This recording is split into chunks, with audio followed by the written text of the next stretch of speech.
ሰላም ሰላም ውድ ቤተሰብ እንዴት ናችሁ? ሁሉ ሰላም ሁሉ መልካም እኔ ጋር እግዚአብሔር ይመስገን ሁሉ ሰላም ሁሉ መልካም ነው። ዮናስ ነኝ። እንግዲህ ከዚህ በፊት እንደምታስታውሱት የዛሬ ሳምንት አካባቢ ስፖክን እንግሊሽ ለቅቄላችሁ ነበረ። በዛኛው እንግዲህ ዛሬ ይዤላችሁ የመጣሁት ስፖክን እንግሊሽ ነው። በዛኛው ባለፈው ለቀኩላችሁ እንግዲህ እንግድነት ሰው ቤት ሄደን ከውጭ ሆነን ሰዎች ወጥተው እንዲቀበሉን ለመጣራት የምንጠቀምበት ኤክስፕሬሽን ነበር ይዤላችሁ የመጣሁት። ቤቶች ምናምን ብለን የሰውን አቴንሽን ለማግኘት ወጥተው እንዲቀበሉን ለማድረግ የምንጠቀምበት ኤክስፕሬሽን ነበር ይዤላችሁ የመጣሁት መጥቼ የነበረው ማለት ነው። ዛሬ ደግሞ በአዲስ መጥቻለሁ ማለት ነው። ዛሬ ደግሞ ቅድሚያ በምንሰጠው አጋጣሚ የምንጠቀመው አባባል ቅድሚያ ለሰዎች እንሰጣለን። ቅድሚያ በእድሜ ልንሰጥ እንችላለን። በተለያየ ሲቹዌሽን ቅድሚያ ለሰዎች ልንሰጥ እንችላለን። ስለዚህ ቅድሚያ በምንሰጥበት ጊዜ የምንጠቀምባቸውን ኤክስፕሬሽኖችን ነው ይዤላችሁ የመጣሁት። በሁለተኛ ደግሞ እንግዶች ሲኖሩን ቁጭ በሉ፣ እንግዶች ቤታችን መጥተው ወይም ደግሞ ቢሮአችን መጥተው እንዲሆን ይችላል። ስለዚህ እንግዶችን ቁጭ በሉ ለማለት ምን አይነት ኤክስፕሬሽን እንጠቀማለን? እዚህ ጋርም 4 ኤክስፕሬሽኖች አሉ ማለት ነው። በሶስተኛ ደግሞ ለትንሽ ሰዓት መተኛት እንደምንፈልግ ለመናገር ስንፈልግ ደግሞ የምንጠቀምበት ኤክስፕሬሽን እዚህ ጋር ወደ 5 አይነት ኤክስፕሬሽኖች አሉ። እነዚህን እናያለን ማለት ነው። የመጨረሻው ደግሞ ወደ መኝታ ለመሄድ እፈልጋለሁ ብለን ለመናገር ስንፈልግ ምን አይነት ኤክስፕሬሽን እንጠቀማለን?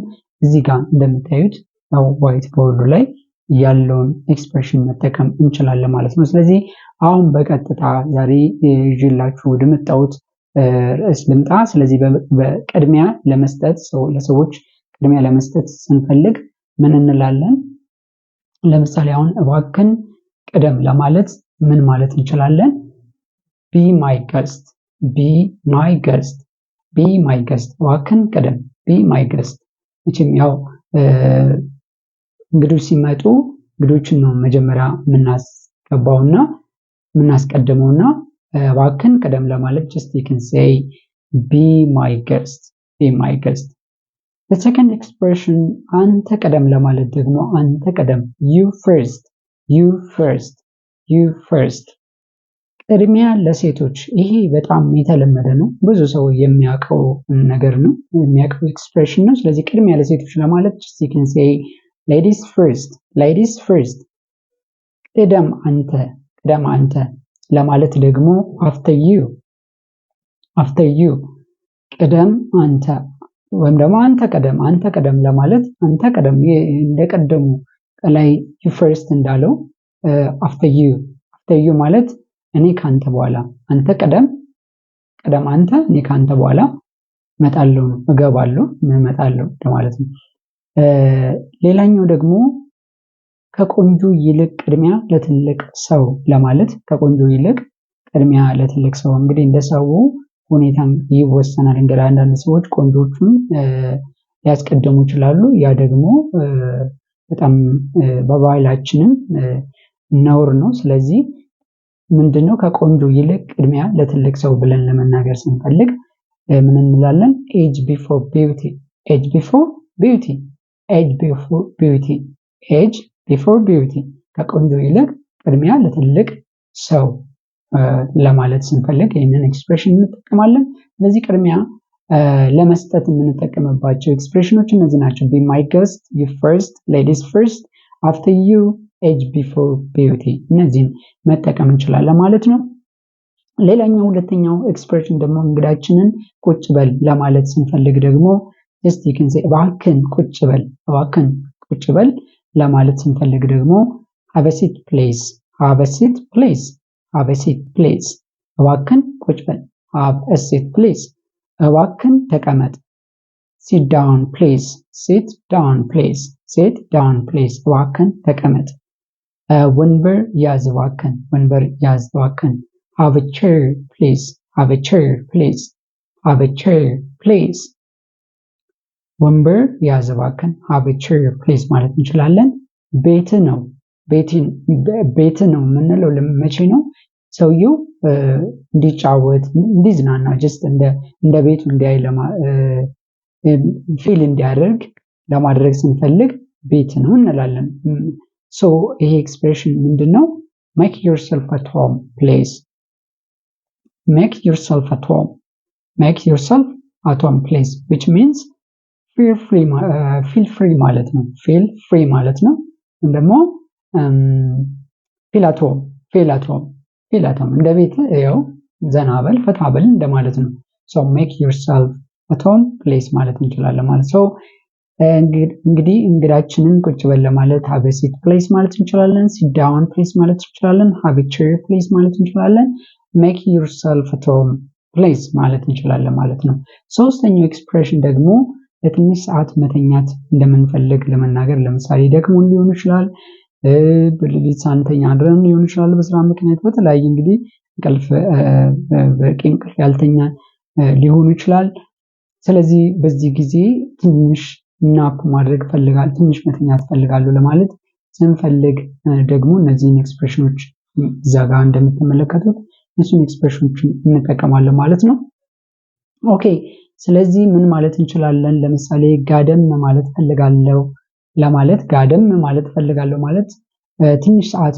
ልተኛ ነው እንደማለት ነው ስለዚህ ጋደም ማለት ፈልጋለሁ ስትሉ ምን አይነት ኤክስፕሬሽን ነው የምትጠቀሙት want to catch 40 winks want to catch 40 winks or ምን ማለት ነው ይሄ ማን እኔ ማለት ነው I want to catch 40 winks I want to catch 40 winks እንደማለት ጋደም ማለት ፈልጋለሁ ኦኬ ትንሽ አረፍ ልበል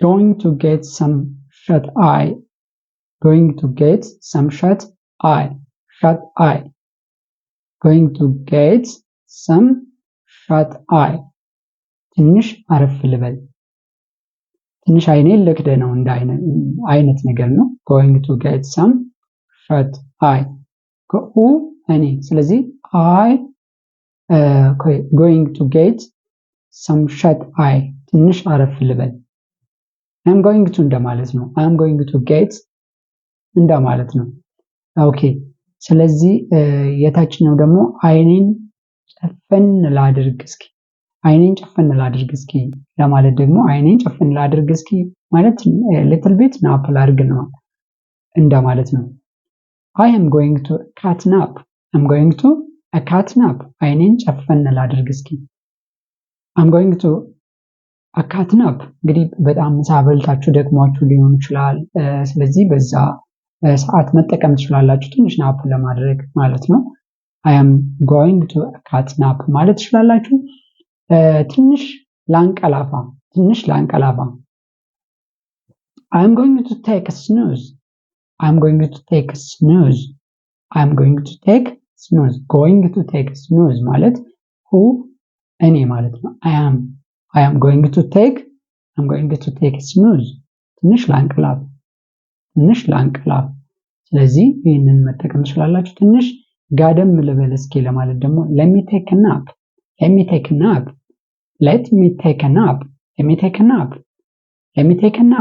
ስለዚህ እነዚህን በመጠቀም ለትንሽ ሰዓት መተኛት ወይም ደግሞ ማረፍ እንደምንፈልግ መግለጽ እንችላለን you can say want to catch 40 winks going to get some shut eye I'm going to a cat nap going to take a snooze let me take a nap the last expression ደግሞ ወደ መኝታ ለመሄድ ስትፈልጉ ደግሞ ምን ትላላችሁ ማለት ነው ለምሳሌ ወደ መኝታዬ ልሂድ ለማለት ስትፈልጉ I am off to bed I am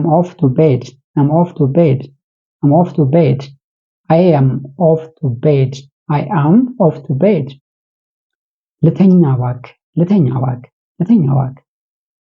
I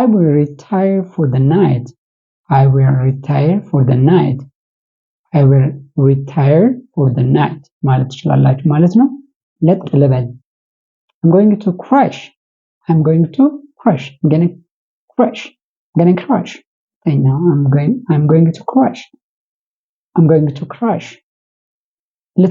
ልተኛ ነው I'm going to bed I am going to bed I'm going to bed I'm going to bed I'm going to bed I'm going to bed I'm going to crash I'm going to crash I will try for the night እነዚህን በመጠቀም ስለዚህ ወደ መኝታ ለመሄድ ስንፈልግ የምንጠቀመው ኤክስፕሬሽን off to bed I will retry for the night I'm going to crash I'm going to bed so እንዳጠቃላይ እንግዲህ ዛሬ ያየነው የመጀመሪያው ላይ be my guest ለምሳሌ ቅድሚያ ለመስጠት be my guest you first ladies first after you age before beauty ሁለተኛ ደግሞ እንግዳችንን ቁጭ በል ለማለት have a seat please sit down please have a chair please make yourself at home please ሶስተኛ ደግሞ ለትንሽ ሰዓት ላንቀላፋ ነው ወይም ደግሞ ለትንሽ ሰዓት ልተኛ ነው ለማለት ስትፈልጉ I want to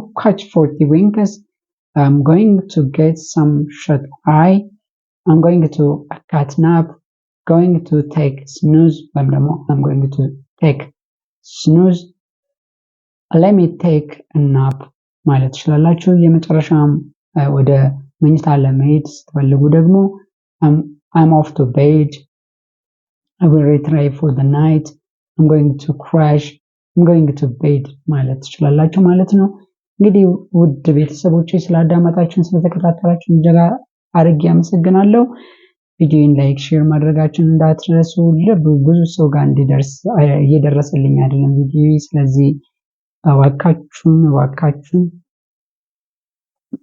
ፕሊዝ ቪዲዮን ላይክ ሼር ማድረጋችሁን በምንም አይነት ሁኔታ ውስጥ ሆናችሁ እንዳትረሱብኝ ስላዳመጣችሁን በድጋሚ እጅግ አድርጌ አመሰግናለሁ ቴንኪው